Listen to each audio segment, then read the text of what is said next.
दोस्तों, शिव साधना केंद्र में आपका हार्दिक स्वागत है।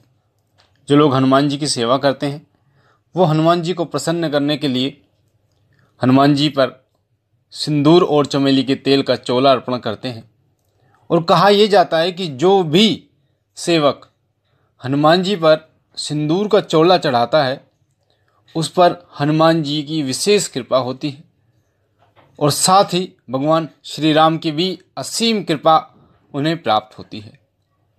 हनुमान जी की साधना करना, मंत्र करना, हनुमान जी की सेवा करना, जो इन चीज़ों को करता है वो हनुमान जी को सिंदूर का चोला जरूर अर्पण करें। बिना हनुमान जी के सिंदूर के चोला चढ़ाए जो हनुमान जी की पूर्ण कृपा प्राप्त नहीं होती। कई ऐसे सिद्ध स्थान हैं या फिर कई ऐसे सिद्ध लोग हैं, भगत हैं या हनुमान जी के भक्त हैं, सेवक हैं, जिन पर हनुमान जी की असीम कृपा है। कई लोग चौकी लगाते हैं बालाजी महाराज की, तो कई लोग हनुमान जी के नाम से बहुत सारे लोगों के कष्ट मिटाते हैं। जो हनुमान जी को चोला चढ़ाते हैं उन पर विशेष कृपा हनुमान जी की प्राप्त होती है उनको। और साथ ही कोई भी प्रेत बाधा हो या फिर शनिदेव की साढ़े साती हो, शनिदेव का कोई कष्ट हो या मंगल दोष हो, उसके लिए सबसे महत्वपूर्ण चीज़ है वह हनुमान जी को चोला चढ़ाना। जो व्यक्ति हनुमान जी को निरंतर चोला चढ़ाता है मंगलवार से मंगलवार, उस पर हनुमान जी प्रसन्न होते हैं। अगर कोई साधना भी ना करे, कोई मंत्र जाप भी ना करे, निरंतर डेली पूजा भी ना करे, अगर मात्र और मात्र वो व्यक्ति हनुमान जी को मंगलवार से मंगलवार यानी हर मंगलवार सिंदूर का चोला अर्पण करता है तो किसी भी प्रकार की प्रेत बाधा उस व्यक्ति को नहीं लगती। ये गारंटी के साथ मैं आपको कह रहा हूं। और साथ ही हनुमान जी की असीम जो कृपा है वो उन्हें प्राप्त होती है।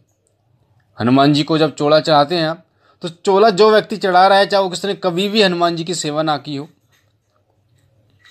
उनको अपने इष्ट देव के दर्शन जरूर होते हैं। चाहे कोई भी उनके इष्ट देव के दर्शन हो, चाहे शिव जी उनके इष्ट देव हो, चाहे माता दुर्गा हो, माता काली हो, कोई भी उनके इष्ट देव हो, हनुमान जी की कृपा से उनको उनके इष्ट देव के दर्शन सपने के माध्यम से होते हैं। सिंदूर दो तरीके का होता है। अधिकतर जो हनुमान जी की सेवा में हनुमान जी को चोला चढ़ाते समय जो सिंदूर प्रयोग किया जाता है वो हनुमान सिंदूर के नाम से आता है। तो वही सिंदूर हनुमान जी पे चढ़ाया जाता है तिल के तेल में, वो चमेली के तेल में। अब सिंदूर को कैसे चढ़ाया जाता है, क्या नियम है, क्या सामग्री आपको चाहिए, वो चीज़ें मैं आपको बता रहा हूँ। तो एक एक चीज़ को आप ध्यान से सुनिएगा ताकि आपको एक एक चीज़ समझ में आए।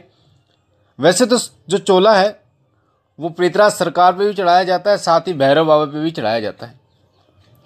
और इसीलिए जो लोग चोला चढ़ाते हैं वो एक विशेष कृपा के अधिकारी बन जाते हैं उस देवता के। प्रेतराज सरकार पर चोला चढ़ाते समय भी बहुत सारी चीज़ों का ध्यान रखा जाता है और उनकी विशेष कृपा जो है प्राप्त होती है। ऐसे ही भैरव बाबा पे जो चोला चढ़ाया जाता है तो भी एक विशेष कृपा प्राप्त होती है। बटुक भैरव पे ही चोला चढ़ाया जाता है अधिकतर। हम यहाँ बात कर रहे हैं हनुमान जी पे चोला कैसे चढ़ाएं, क्या सामग्री लें। तो सबसे पहले मैं आपको नियम बता देता हूँ। आपके वीडियो स्क्रीन पर आपको नियम दिख रहे हैं, क्या क्या नियम जरूरी होने चाहिए जब आप हनुमान जी पर चोला चढ़ाएं। पहला नियम है कि जिस मूर्ति पर भी आप चोला चढ़ाओगे वो मूर्ति जागृत होनी चाहिए, अभिमंत्रित मूर्ति होनी चाहिए। हनुमान जी की सिंदूर लेपन की एक अलग से लाल मूर्ति आती है, संगमरमर की मूर्ति पे नहीं चढ़ता चोला, तो लाल मूर्ति आती है पत्थर की जिस पे चोला चढ़ाया जाता है। तो एक अभिमंत्रित मूर्ति जो है वो मंदिर में ही आपको मिलेगी और आप कोशिश भी करना कि मंदिर में ही आप चोला अर्पण करें। कई लोग ये सोचते हैं कि कोई क्या कहेगा या फिर चोला चढ़ाने देगा या नहीं चढ़ाने देगा, तो उसके लिए लोग हनुमान जी की मार्केट से मूर्ति ले आते हैं और अपने घर में चढ़ाने की कोशिश करते हैं, जो कि गलत है। हनुमान जी एक सात्विक देवता हैं, शुद्ध देवता हैं। हमारे घर में कई हमारी जो माता बहनें होती हैं वो घूमती रहती हैं, साथ ही अशुद्धता का माहौल भी होता है, तो घर में हनुमान जी को चोला कभी नहीं चढ़ाया जाता। इसलिए मंदिर में ही हनुमान जी को चोला चढ़ाएं। सबसे पहले मंगलवार को ही चोला चढ़ाया जाता है। जो लोग शनि बाधा से पीड़ित हैं या शनि ग्रह जिस पर सबसे ज़्यादा भारी रहता है, उग्र पीड़ा कोई भोग रहा है शनिदेव की, तो उनके लिए वो मंगल और शनि 2 दिन चोला चढ़ाएं। अगर आप ये प्रक्रिया 7 बार करते हो, यानी कि एक हफ्ते में मंगल शनि 2 बार पढ़ते हैं, तो वो एक हो गया, एक जोड़ा हो गया। ऐसे 7 जोड़े अगर आप सिंदूर अर्पण करते हो हनुमान जी को, तो आपके तमाम कष्ट, शनि देव से रिलेटेड जितनी भी समस्याएं हैं वो सब दूर हो जाती हैं और हनुमान जी की विशेष कृपा आपके ऊपर होती है। तो जब भी आप चोला चढ़ाने जाए तो सबसे पहले शुद्ध होकर, नहा धोकर तब चोला चढ़ाने जाएं। दूसरी बात कि जब चोला चढ़ाते समय भी आपको लंगोट धारण करनी है। ऐसा नहीं है कि आप पैंट शर्ट में ही आप चोला चढ़ा रहे हो, लंगोट धारण करके ही आपको चोला चढ़ाना चाहिए। दूसरी बात कि गंगा जल से अपने आप को भी पवित्र करें। थोड़ा गंगा जल आप पी लें और थोड़ा मूर्ति पर भी गंगा जल जो है वो छिड़क दें। हनुमान जी को एक स्नान कराने वाली जो बात हो जाती है कि जब आप गंगा जल छिड़कते हैं, सामने बैठकर कभी भी आपको चोला नहीं चढ़ाया जाता। सामने बैठ के कहने का मतलब ये है कि जैसे आपके सामने हनुमान जी की मूर्ति है तो हाथ आपका सीधा चलेगा, पर आपको उल्टे हाथ की तरफ बैठना होगा, हनुमान जी के सामने नहीं बैठना होगा, ताकि आपकी परछाई या फिर आपकी जो सांसों की जो सांसें हैं, आपकी जो कुपित वायु हो जाती है एक तरीके से, वो आपके मुख की वायु जो हो हनुमान जी के पैर ना लगे। तीसरी बात यह है कि महिलाएं हनुमान जी पर चोला ना चढ़ाएं। जो भी सिंदूर आप लोगे वो मूर्ति के हिसाब से लें, सवा के हिसाब से लें, 1.25 किलो, 1.25 ग्राम, इस तरीके से आपको सिंदूर लेना है। और एक लेना है जो चांदी का वर्क हम चढ़ाते हैं, माली पन्ना, ये पूजा की दुकान पर आपको मिल जाएगा। माली पन्ना शुद्ध होता है, जो कि वर्क यानी सोने या चांदी का जो वर्क चढ़ाया जाता है हनुमान जी को, वो आपको लेना है। तो ये तो आपके नियम हो गए। उसके बाद में कुछ सामग्री मैं आपको बता रहा हूँ, आपकी वीडियो स्क्रीन पे दिख रही है, जो आपको चाहिए।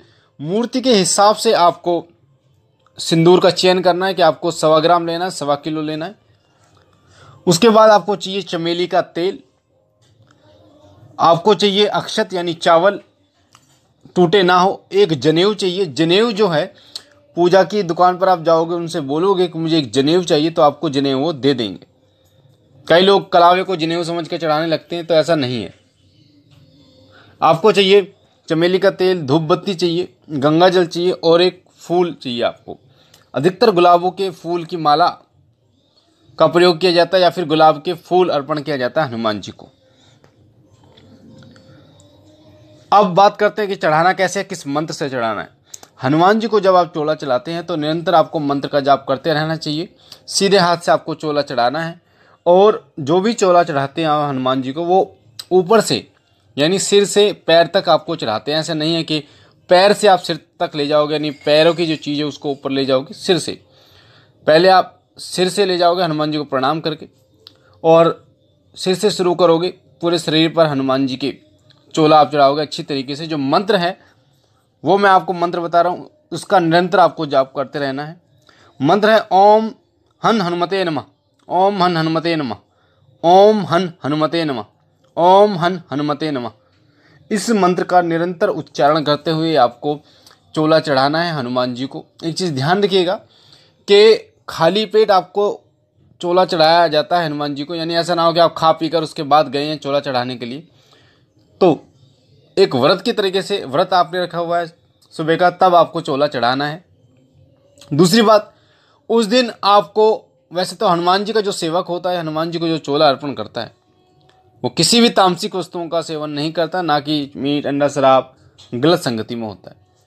पर ध्यान रखें इन चीज़ों को कि आप इनका सेवन ना करें, उस दिन बिल्कुल भी इनका सेवन ना करें, और जब तक हनुमान जी की सेवा करें तब तक तो बिल्कुल ही ना करें। तो हनुमान जी की कृपा जो है, विशेष कृपा आपको प्राप्त होती है। चोला चढ़ाने के बाद, यानी जो पहले वाला चोला है, वर्क है, उसको आप निकाल दें, उसके बाद नया चोला हनुमान जी पर चढ़ाएं। उसके लिए एक रुई होती है, रुई से पहले वाले चोले को साफ कर लीजिए, उसके बाद आप जो चोला है वो हनुमान जी को चढ़ाइए। अगर आप थोड़ा और ज़्यादा करना चाहते हैं तो आपके पास 1.25 मीटर लाल एक लंगोट ले लीजिए, वो हनुमान जी को पहना दीजिए। एक गमछा टाइप होता है जो रेशमी आता है, वो हनुमान जो सीधा कंधा है उसके ऊपर डाल दीजिए, और जनेऊ जो है वो आपको हनुमान जी को पहनाना है। जनेऊ जो है वो उल्टे कंधे से पहनाना है आपको, और सीधे हाथ की तरफ आपको जनेऊ को पहनाना है। फूलों की माला है या फिर फूल है वो अर्पण करने हैं हनुमान जी को। साथ ही जो अक्षत हैं उनका तिलक हनुमान जी को करना है। हनुमान जी के चरणों का जो सिंदूर है, यानी उनके चोले के चरणों का जो सिंदूर है, अगर आप निरंतर उसे लगाते हैं, माथे पर तिलक लगा के जाते हैं, तो कोई भी भूत प्रेत की बाधा आपको नहीं लगती। साथ ही जिन व्यक्तियों को भूत प्रेत की बाधा होती है, अगर उनको उनके चरणों का सिंदूर लगा दिया जाए तो वो तुरंत वहाँ से भाग जाती है या फिर हाजिर हो जाती है, बंधन में आ जाती है। तो विशेष का ध्यान रखिए इन चीज़ों का, जो मैंने सामग्री बताई, आपको नियम बताए। साथ ही हनुमान जी के चरणों का सिंदूर तो आप माथे पर लगाए कीजिए, जिनसे मंगलवार से मंगलवार आप लगाते हैं तो आपको एक अलग ही सकारात्मक ऊर्जा का जो है अनुभव आपको होगा। तो मुझे आशा है ये जानकारी आपको पसंद आई होगी। अगर आप पहली बार हमारे चैनल शिव साधना केंद्र पर हैं तो आपके सीधे हाथ में जो लाल कलर का बटन है उसे दबा के चैनल को सब्सक्राइब कीजिए, ताकि आप हमारे साथ जुड़ सकें, शिव साधना केंद्र के साथ जुड़ सकें। बेल आइकन को दबाइए, घंटे के निशान को, ताकि जो भी हम जानकारी डालें वो आपको सबसे पहले प्राप्त हो। पूजा पाठ से रिलेटेड जानकारियाँ, मंत्र और साधनाएं प्राप्त करने के लिए हमारा जो नया चैनल है शिव कृपा परिवार, उसका लिंक डिस्क्रिप्शन में, उसे भी सब्सक्राइब कीजिए, ताकि ऐसी ही जानकारियाँ, गुरुमुख जानकारियाँ, रहस्यमय जानकारियाँ आपको प्राप्त हो। लाइक कीजिए, शेयर कीजिए और बहनों और भाइयों तक, ताकि उनको सही तरीका पता चल पाए कि हनुमान जी पर कैसे सिंदूर चढ़ाया जाता है और क्या क्या उसके नियम होते हैं, क्या फ़ायदे होते हैं। बाकी बाबा भोलेनाथ से मैं विनती करता हूँ कि उनकी दया कृपा आपके ऊपर बनी रहे। हनुमान जी महाराज सदैव आपके कारणों को बनाएं, आपके घर काम में बरकत दें, आपको उन्नति की राह पर ले जाएं, आपके परिवार को सुखी दें, आपके घर काम में बरकत रखें, आपके घर में खुशियों का माहौल बनाएं। हम मिलते हैं अपने अगली वीडियो में एक नई जानकारी के साथ। तब तक के लिए ओम नमः शिवाय, ओम नमः शिवाय, ओम नमः शिवाय।